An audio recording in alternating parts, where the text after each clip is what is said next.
Al tercer día del viaje, mi suegra me preguntó, ¿y tú, cuánto cobras por hora para reparar calderas? Al tercer día del viaje, mientras todos discutían sobre fusiones corporativas y fondos de inversión, mi suegra me sonrió y preguntó, ¿y tú? ¿Cuánto cobras por hora para reparar calderas? Me reí incómodo e intenté cambiar el tema, pero ella insistió. En serio, tengo curiosidad. ¿Es verdad que los técnicos cobran más por emergencias? Parece tan oportunista. Mi cuñado se rió y agregó. Imagínate la plata que hace arreglando tuberías en hoteles. Mi esposa se movió incómoda en su silla, pero no dijo nada. La verdad es que yo ganaba más que la mitad de los que estaban en esa mesa. Pero en ese momento, no importaba. Porque para ellos, siempre sería solo un técnico. La cena continuaba con ese ambiente pesado. Cada bocado era como tragar piedras. Mi suegra, Beatriz Mendoza, no paraba de hacer comentarios sobre cómo su hija merecía algo mejor. ¿Sabes? Valeria siempre fue brillante en sus estudios. Podría haberse casado con cualquiera, médicos, abogados, incluso un diplomático. Tenía tantos pretendientes de buenas familias. Valeria, mi esposa, mantenía los ojos fijos en su plato. Su silencio dolía más que cualquier insulto. Ya no era la misma mujer que hace 5 años defendía nuestro amor contra todo y todos. El dinero de su familia tenía ese poder, de corroer, de cambiar a las personas. Mi cuñado, Diego, el hijo perfecto y heredero de los negocios familiares, no perdía oportunidad para menospreciarme. ¿Y esa vez que tuviste que irte en medio de la cena de Navidad por una fuga? Dijo, mordiendo un trozo de carne. ¡Qué vergüenza! ¿No, hermanita? Apreté el tenedor con tanta fuerza que mis dedos se pusieron blancos. Esa noche de Navidad había salvado a un hospital privado de una inundación masiva. Mi empresa de ingeniería agrícola atendía a las instituciones más grandes del país. Pero para ellos, yo era solo el idiota que limpiaba tuberías. El restaurante era uno de esos lugares absurdamente caros en Polanco, donde una entrada costaba más que un sueldo mínimo. Beatriz había insistido en elegir este lugar, como siempre hacía cuando quería recordarme la diferencia entre nuestras familias.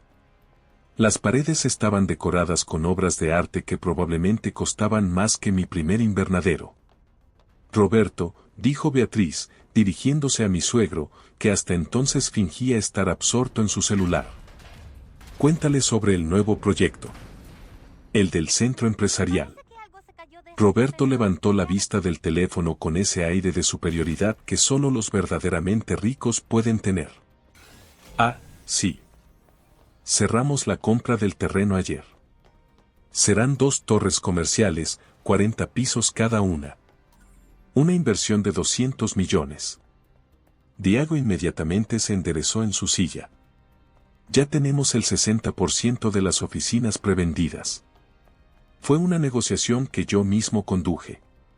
Mi hijo tiene talento para los negocios, comentó Beatriz, mirándome directamente. Igual que su padre. Es algo que viene de cuna, ¿sabes? Tomé un sorbo de mi vino, tratando de ignorar la provocación. En realidad, yo sabía exactamente de qué estaban hablando. El terreno en cuestión había sido vendido por uno de mis clientes más importantes y sabía que el valor real de la transacción había sido la mitad de lo que ellos decían. También sabía que las preventas eran en realidad promesas de compra sin garantía real. Valeria seguía en silencio, moviendo la comida sin realmente comer. Nuestro matrimonio había comenzado como un cuento de hadas al revés. La rica heredera que se enamoró del dueño de una pequeña empresa de semillas nativas. Al principio, le encantaba contar cómo había conocido a su esposo cuando él fue a reparar el sistema de riego de su jardín. Ahora, esa historia parecía avergonzarla. Héctor, dijo Roberto finalmente, pronunciando mi nombre como si fuera una palabra en un idioma extranjero. ¿Cómo va tu negocio? Va bien, respondí secamente.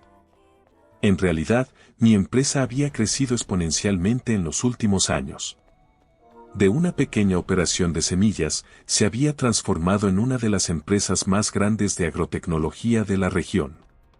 Pero ya había renunciado a tratar de impresionarlos.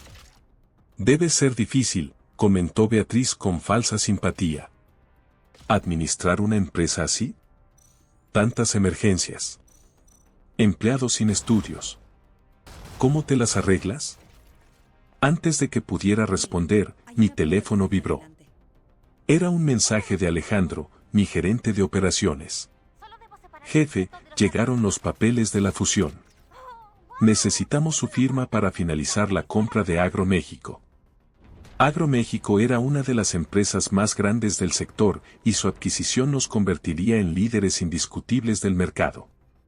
El valor de la transacción era mayor que todo el proyecto del que Roberto y Diego tanto se enorgullecían. En realidad, comencé a decir, pero Valeria me interrumpió. Mamá, ¿no ibas a contar sobre el viaje a París? Beatriz inmediatamente se animó, olvidando completamente su pregunta anterior. Ah, sí. Reservé esa suite en el George V. ¿Te acuerdas cuando nos quedamos ahí para tus 15 años, querida? Eran tiempos más simples. Más simples era su código para antes de que te casaras con este pobretón. Observé a Valeria sonreír y asentir con su madre, como si los últimos 5 años de nuestro matrimonio fueran solo una desviación temporal de su vida de privilegios. Diego aprovechó la oportunidad. Hablando de París, ese amigo tuyo todavía vive allá, ¿no, Valeria? ¿Cómo se llamaba? ¿Santiago? Valeria se sonrojó instantáneamente y me di cuenta de que había algo más en esa historia. Santiago había sido su novio en la universidad, hijo de un importante terrateniente de Sonora. El partido perfecto que ella había dejado para estar conmigo. Sí, respondió Beatriz por ella. Y le va muy bien. Acaba de ser nombrado director de la cadena hotelera. Qué lástima que algunas elecciones no se puedan deshacer, ¿no? El comentario flotó en el aire como veneno. Valeria siguió mirando su plato. Sus manos temblando levemente. Noté que llevaba puesta la pulsera de jade que Santiago le había regalado antes de terminar. Un detalle que ella sabía que me molestaba. Mi teléfono vibró nuevamente. Otro mensaje de Alejandro. AgroMéxico aceptó todas nuestras condiciones. El valor cerrado fue de 50 millones. 20% por debajo del mercado. Eres un genio, jefe. Miré a esa mesa. A esas personas que me juzgaban por lo que creían. Roberto, orgulloso de su pequeño imperio construido con dinero heredado. Diego, presumiendo de negocios que apenas entendía. Beatriz, usando su dinero como arma. Valeria. Valeria que había dejado que el amor fuera corroído por el prejuicio y la vergüenza. Con permiso, dije, levantándome de la mesa. Necesito hacer una llamada importante. Tan importante como reparar una caldera, provocó Diego, riéndose de su propio chiste. Salí al jardín del restaurante, un espacio elegante con fuente de mármol e iluminación estratégica. El tipo de lugar que Beatriz adoraba, donde cada detalle gritaba dinero viejo y privilegio.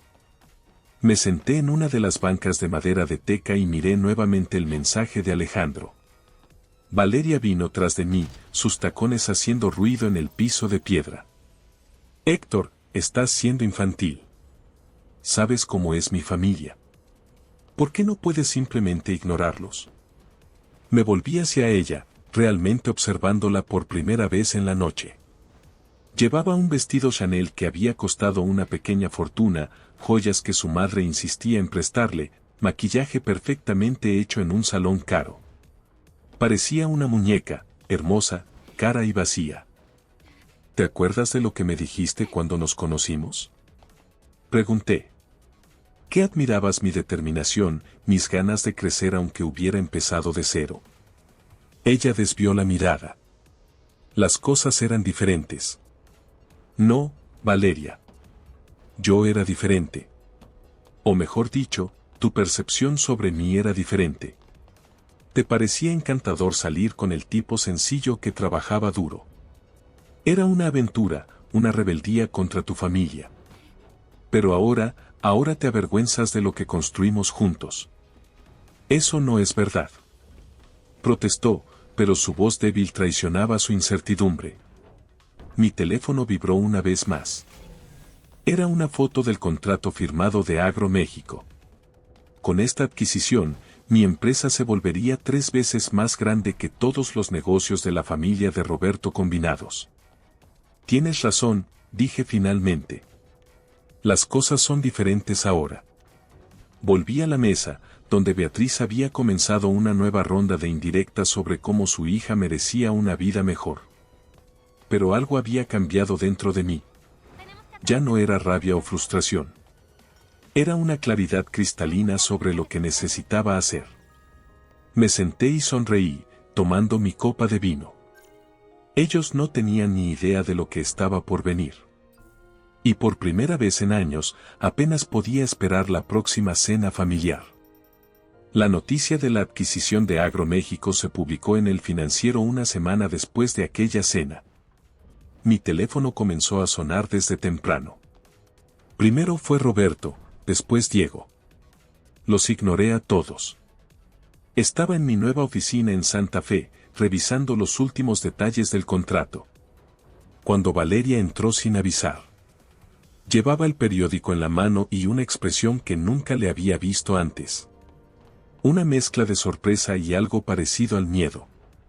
¿Es verdad?, preguntó, arrojando el periódico sobre mi escritorio. ¿$50 millones? Me recliné en mi silla. El escritorio era de roble macizo. Probablemente más caro que el de Roberto. No que eso importara. En realidad, fueron 52, corregí. El periódico no tiene todos los detalles. ¿Por qué no me lo dijiste? ¿Cuándo, Valeria? Entre los comentarios de tu madre sobre cómo destapo calderas o las historias de Diego sobre sus brillantes negocios. Se dejó caer en una de las sillas frente a mi escritorio. Por primera vez, parecía estar realmente viéndome. Viendo mi oficina. La vista panorámica de la ciudad. Los premios y reconocimientos en las paredes. No entiendo. ¿Cómo? ¿Cómo un simple técnico logró esto? Completé su frase. Mientras tu familia estaba ocupada burlándose de mí, yo estaba construyendo algo. Algo real. No solo apariencias. Mi teléfono sonó nuevamente. Era Alejandro. Jefe, la familia Montero quiere reunirse con usted. Están preocupados por el proyecto en reforma. Sonreí. Los Montero eran los socios principales de Roberto en su proyecto de las torres. Diles que estoy ocupado esta semana. Que hablen con legal. Valeria me miraba como si fuera la primera vez que me veía. Miguel, ese proyecto. ¿Los Montero son tus clientes? Lo han sido por años. Tu padre debería haber investigado mejor antes de hacer negocios con ellos. Su rostro palideció. ¿Qué quieres decir? Los Montero están al borde de la bancarrota. El proyecto de las torres es su último intento desesperado por conseguir capital. Tu padre acaba de invertir 200 millones en un barco que se hunde. Tienes que decírselo. Me levanté y caminé hacia la ventana. La ciudad se extendía bajo nosotros. Un mar de edificios y oportunidades. ¿Por qué debería? ¿Cuántas veces tu familia me ha tratado como si fuera invisible? ¿Como si fuera menos que ellos? Pero es el patrimonio de la familia. ¿La misma familia que me ha humillado durante 5 años? ¿La misma que te ha convencido poco a poco de avergonzarte de mí?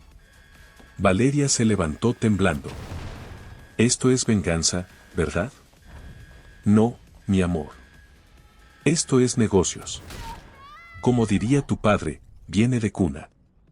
En ese momento, mi asistente entró. Señor, los representantes de Grupo Valencia están aquí para la reunión. ¿Grupo Valencia? ¿Los dueños de la cadena de hoteles? Preguntó Valeria, cada vez más pálida.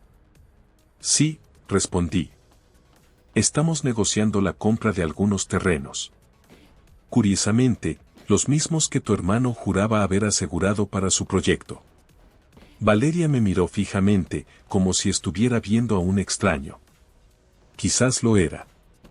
El Héctor que ella conoció, el que agachaba la cabeza en las cenas familiares y soportaba las humillaciones en silencio, había desaparecido. ¿Quién eres?, susurró. Soy el mismo de siempre, Valeria.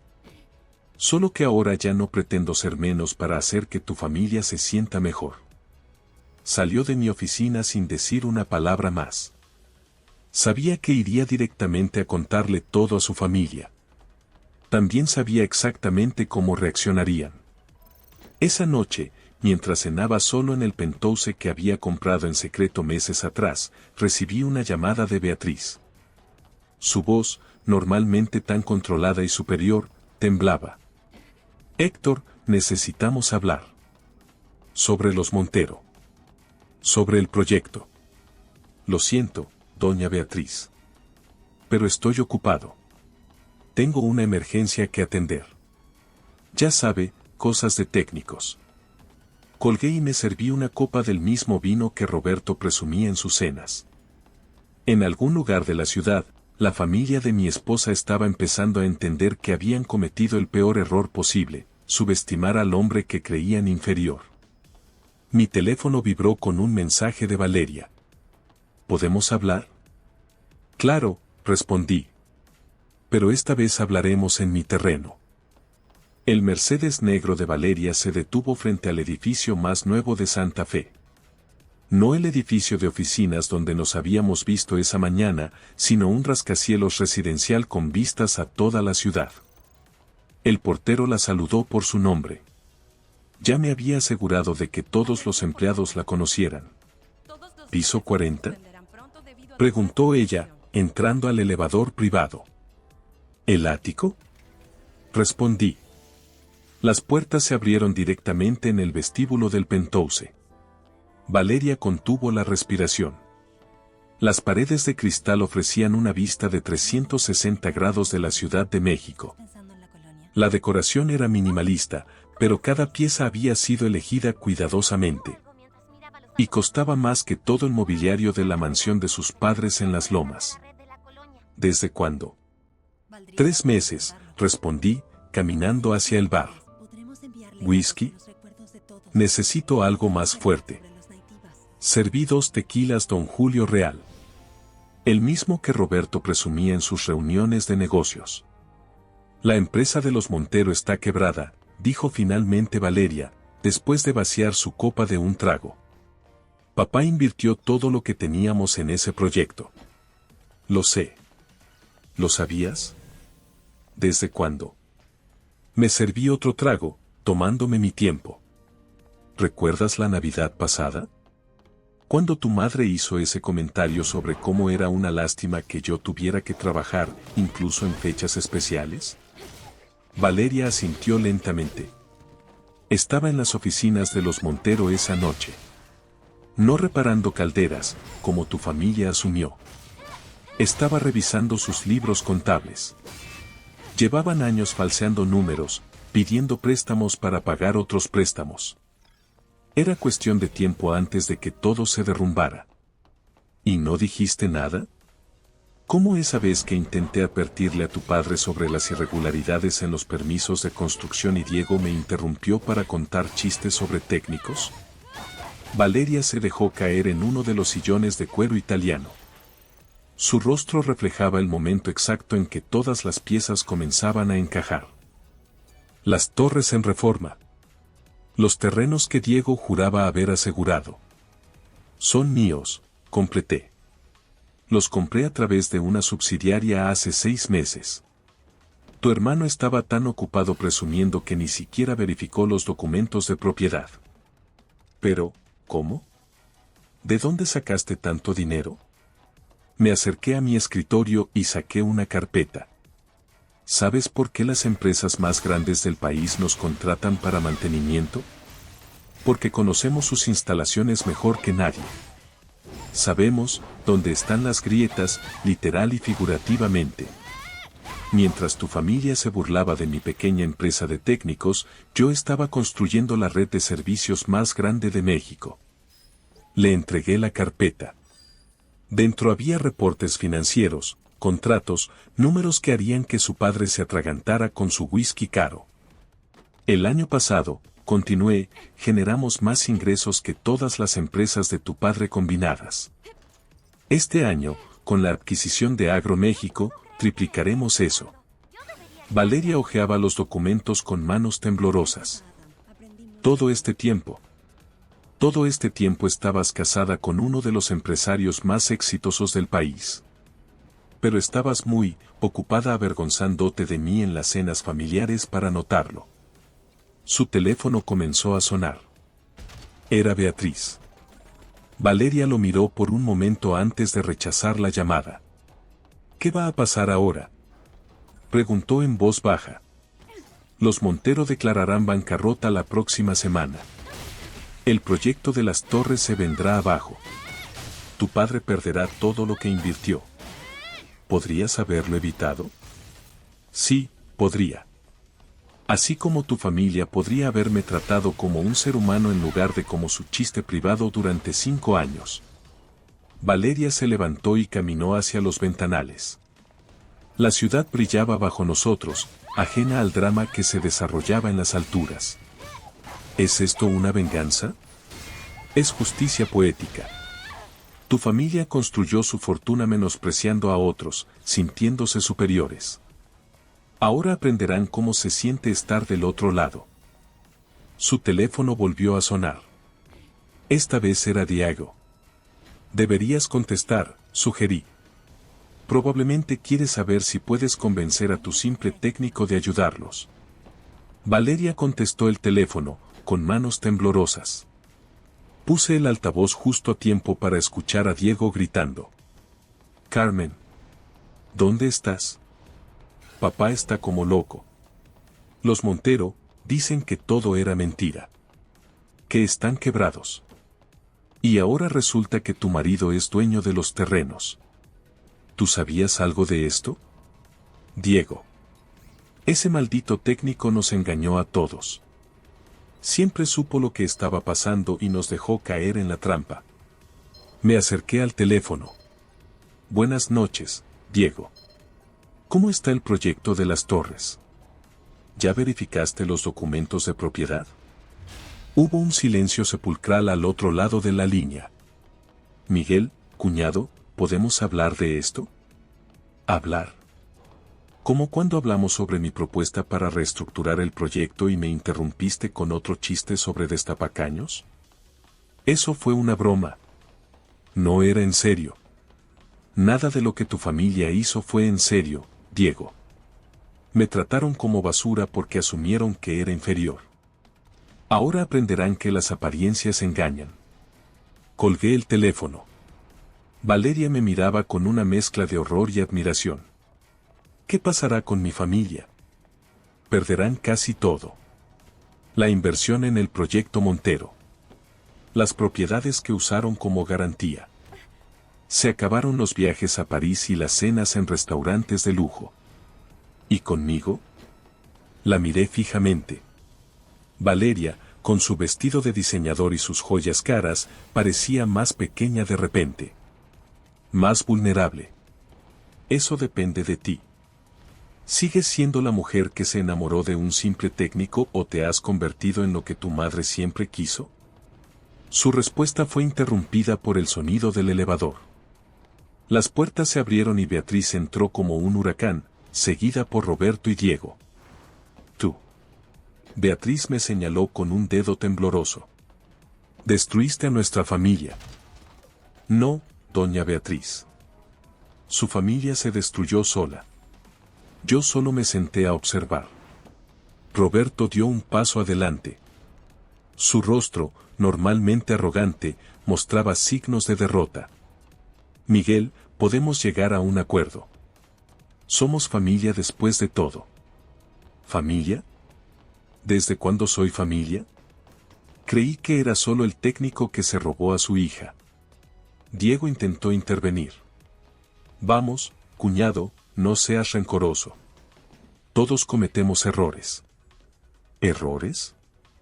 ¿Cómo invertir el patrimonio familiar en un proyecto sin hacer la debida diligencia? ¿O cómo tratar a alguien como basura solo porque asumes que es inferior a ti? Valeria observaba el intercambio en silencio, sus ojos moviéndose entre su familia y yo. Finalmente, habló. ¿Todo esto era parte de tu plan? ¿Casarte conmigo? ¿Soportar los insultos? ¿Esperar el momento perfecto para destruirlos? Me acerqué a ella lentamente. No, Valeria. Me casé contigo porque te amaba. Soporté los insultos porque creí que eventualmente tu familia vería más allá de sus prejuicios. Pero nunca lo hicieron. Y mientras ellos estaban ocupados menospreciándome, yo estaba construyendo un imperio. Beatriz soltó una risa histérica. Un imperio. Sigue siendo el mismo muerto de hambre que... Basta, mamá. Valeria la interrumpió. Miguel tiene razón. Lo tratamos horrible durante años. Lo menospreciamos, lo humillamos. Y todo este tiempo, él era más exitoso que todos nosotros juntos. Roberto intentó intervenir. Valeria, no puedes estar defendiéndolo. ¿Por qué no? ¿Por qué es un simple técnico? Mírate, papá. Perdiste todo por tu arrogancia. Por asumir que el dinero viejo es mejor que el trabajo duro. Me serví otro trago y observé la escena. La familia perfecta se desmoronaba frente a mis ojos. Pero extrañamente, no sentía la satisfacción que esperaba. Tienen 24 horas, dije finalmente, para aceptar mi oferta. Puedo comprar sus deudas, salvar lo que queda de su patrimonio. Pero con condiciones. ¿Qué condiciones? Preguntó Beatriz. Primera. Se alejan de los negocios. Todos. Segunda. Nunca más intentan menospreciar a alguien por su origen o profesión. ¿Y la tercera? Preguntó Roberto. Valeria decide por sí misma. Sin presiones. Sin manipulaciones. Si quiere quedarse conmigo, con el técnico, lo hace. Si quiere irse, también. El silencio que siguió fue ensordecedor. Valeria me miraba fijamente, como si me viera por primera vez. ¿Por qué? Preguntó finalmente. ¿Por qué les darías una salida después de todo lo que te hicieron? Me acerqué a la ventana, observando la ciudad nocturna. Porque a diferencia de ellos, yo sé que el valor de una persona no está en su cuenta bancaria o su apellido. Roberto fue el primero en moverse hacia la puerta. Tienes tu respuesta mañana. Uno a uno, salieron del penthouse. Solo Valeria se quedó, de pie en medio de la sala, como una estatua. ¿Y ahora qué? Preguntó en voz baja. Ahora, mi amor, tú decides. ¿Quién eres realmente? ¿La niña rica de las lomas que se avergüenza de su esposo técnico? ¿O la mujer que una vez se enamoró de un hombre por lo que era, no por lo que tenía? Su respuesta quedó suspendida en el aire, mientras las luces de la ciudad parpadeaban bajo nosotros como testigos silenciosos de un momento que cambiaría todo.